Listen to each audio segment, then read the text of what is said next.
How do you make it? Is there a way? How do you make it?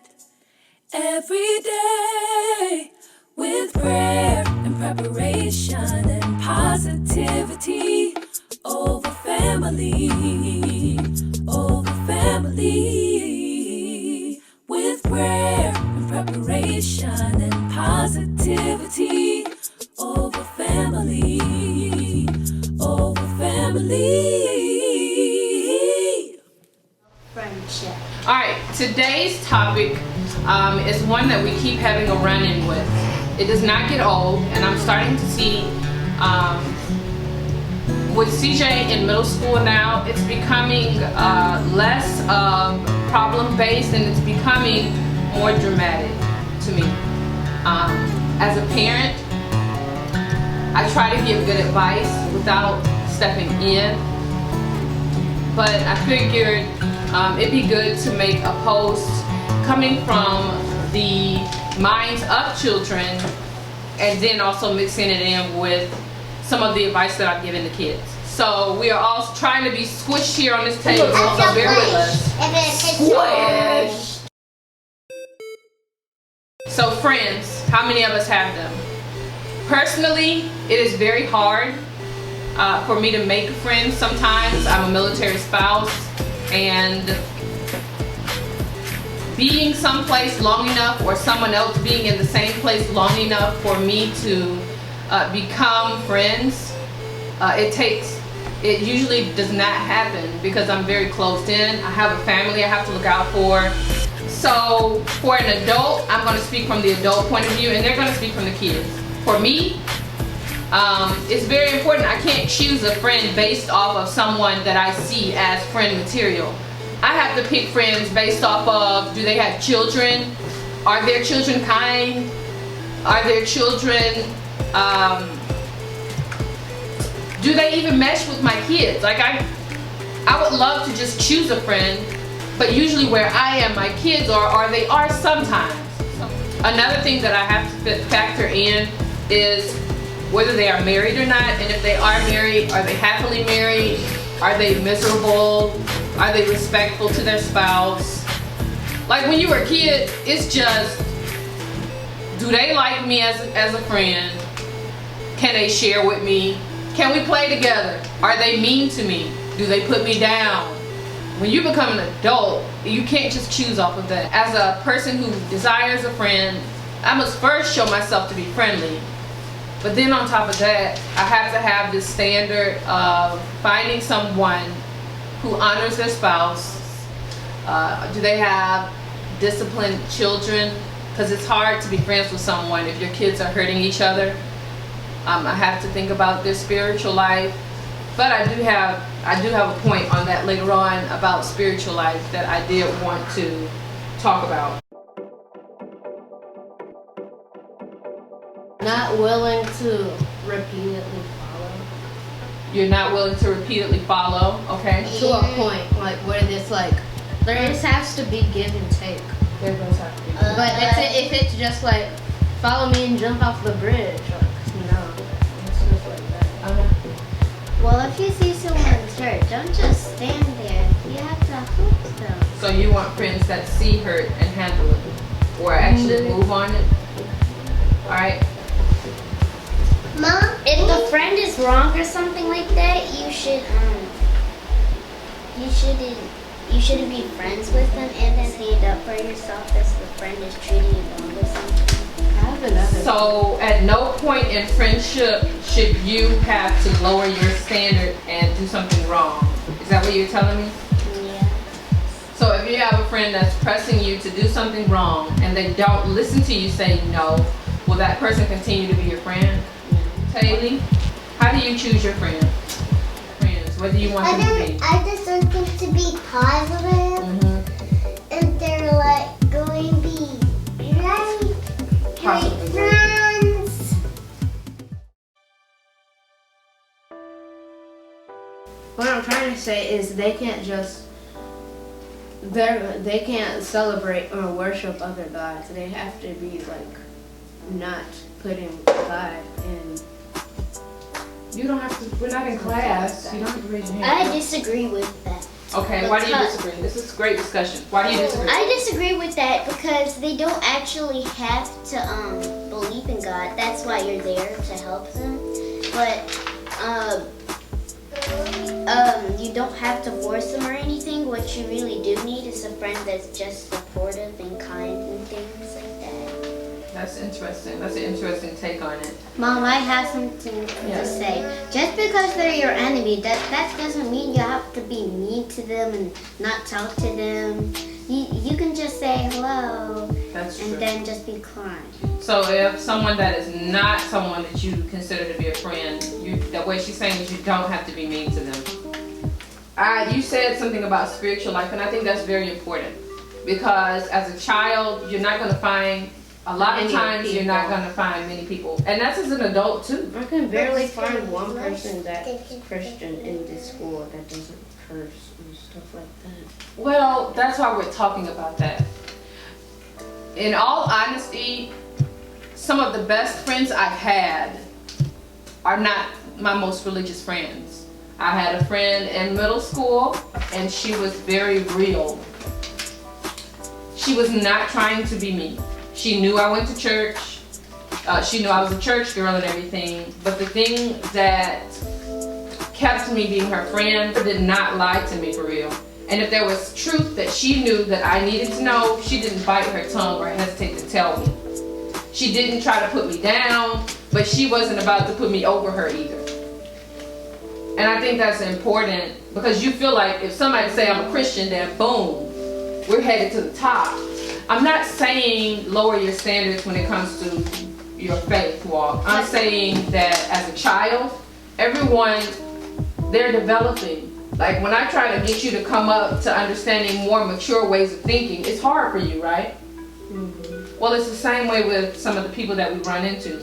They may not be the quote-unquote Christian friend that we think we're supposed to have at the time, but a lot of those people help us. I had a friend who didn't even start out being my friend. I didn't hate. Hate is such a strong word, but I did not like her, and it was for some really stupid reasons. But she ended up giving me some of the best advice that actually probably saved me at some point in my life. Now, is she the most religious person? No. Should we just ditch the friends that we have that aren't Christian? Well, I think it was an important point that Maddie gave. We're there sometimes in other people's lives for a reason. I know with one of my friends, she's been hurt so much in the church that a part of her doesn't even believe that church people can be real. And so I feel like if I continue to stay in her life, as long as she's not bringing me down, then I can continue to minister almost. I feel like a part of that is that we have to be in their lives to show them and prove to them that church people are not going to be perfect. And all those people that hurt them in the church, they're just people. But that we won't give up on them just as much as they won't give up on us. Because like my friend, she did not say write me off. I hate when people write me off because I do believe in God. I hate when people write me off because I may have a stronger conscience. I have friends that may do certain things like drink and stuff like that, and if they pick up the bottle and then put me down because I don't, it would be the same as if I don't pick up a bottle and then I stand in front of them and put them down because they drink or something like that. I think we got to be careful. Even as a Christian, you got to be careful because you're always in the path of maybe leading somebody else to Christ, and it comes in so many different ways. What's your point? So, one of my friends is an atheist, which means he doesn't have a religion.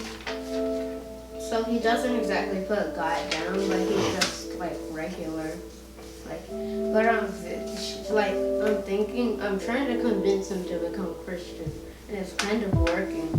But is that okay if we have friends that are atheists? I think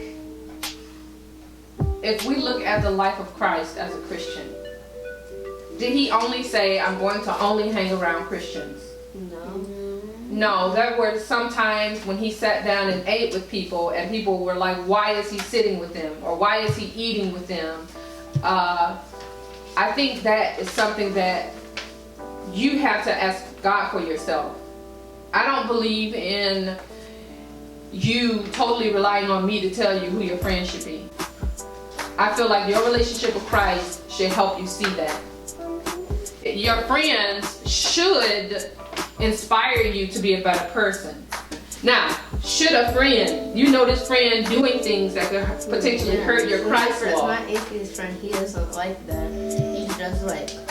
He doesn't do anything religious. He's just like the regular. He doesn't curse or anything like that, but he still goes and like does life. And as you get older, you may have a time when you have to say, I'm gonna have to step back. And that's okay. You don't know exactly how God is dealing with other people. And you don't know sometimes how God is dealing with you. Because it was through some of my friends that were not necessarily religious that they showed me how bad religion can seem. When people are just religious. I'm not talking about this having a close relationship with God. I'm talking about people just religious. They like to pinpoint when people are wrong and look, and so did this, and like it shows you sometimes other people's heart. I know, you gotta pay attention. Alright, you had a run-in last year. No, you had a run-in this year where you were asked to do something that was bad by a friend and you got in trouble for that. And so I think that was a very good lesson for you. It's okay. I'm not gonna go deep into detail. I'm not going into any detail. And it makes you feel ashamed, correct? So what was a big lesson you learned about friends that ask you to do things that are bad for you? Don't follow anyone who's saying the wrong thing. Don't even do what they say. You gotta have respect for yourself, right? Yeah, you gotta have respect for yourself. Your friends should never ask you to hurt who? You or who else? Your loved ones. Your loved ones, your friends. Your friends should never ask you to harm you or anyone else. If they do, that ain't your friend. Karate chop. Yes. Your friends should never what, Joe? Tell somebody to. Your friends should never embarrass you. Okay. Yeah. They should. Wait, I actually have a point on that. Good friends don't let you down. They're there when they need you. They are there when you need them. Do y'all think that's true? Good friends don't let you down. They are there when you need them. People are people, and when we're unrealistic, that's when we really get hurt. They should be there, but as a person, they might miss the mark, and God may be developing you in an area where you really depend on them too much. So sometimes people can't be there because they have their own life going on. Like with me, there are times when I need to talk to a friend, and then they may equally have something else going on that's just as important, and so they can't be there for me like that I want them to. So we have to be realistic, and I think we need to pay attention to friends who are never there. Those aren't really friends. Exactly. If it's somebody who always wants you there when they're going through, but never there for you, yes, you're right. That's a problem. Not everyone is your friend. That's true. That's a good point. You can be kind to everyone, but everyone is not your friend. I wrote something like that. Treat everyone nice and kind like your friend. That's true. Treat everyone kind and nice like they are your friend. That's really nice. And don't be mean or jealous like bullies. Don't be mean and jealous like bullies. That's right. Anybody else have a good point that they did not say? Observe your friends and take note of their behavior. Very good. Joseph told me about someone that he saw being rude or mean to another student. Yeah, another student. And he came home and told me, I saw this person do this, and I said, that's not nice. And so he had to take note. So that's good.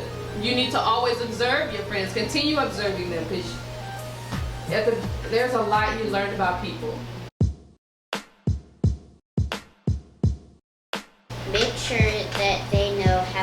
feel for these someone. Very good. Yes. If your friend does something that you don't like, give them feedback. Let them know, hey, I don't like that. You gotta teach people how to treat you. That's good. My final point is, I'm paraphrasing from Maya Angelou's quote. People will show you who they are. They will show you who they are, and when they show you who they are, believe them. That's why continuing to observe your friends is important. What Josie just said. You don't ever just get to a point where you say, safe. I mean, did everybody get every point out? Continuing to observe our friends. That's right. Treating even our enemies like as kind as our friends. The religious aspect of having friends is very important as a Christian child. A good point that you made just now was, Make sure that they know how to. yes, when they do things that hurt your feelings and when they do things that you do not like, please let them know immediately, because you teach people how to treat you. And as Joseph said, when someone shows you who they are, believe it. Some things that friends should never do. They should never disrespect you Or your family. or others. You should never hurt. They should never cause you to hurt yourself or others physically. And will they make mistakes? Yes. Will you make mistakes as a friend? Yes. They should never be asking you to do something that you and them know that's wrong. Mom. Yes, that's true. Something. Please like, subscribe, and share this, and put in the comment section below. If you are a parent, leave a comment below maybe of some of the things you go through with your kids, because it has been quite a roller coaster with me and trying to counsel my children and choosing the right friends but not getting so involved. It's a weird limbo that you play as a parent, but hopefully we all figure it out together and we keep it moving. All right, you guys be good. The M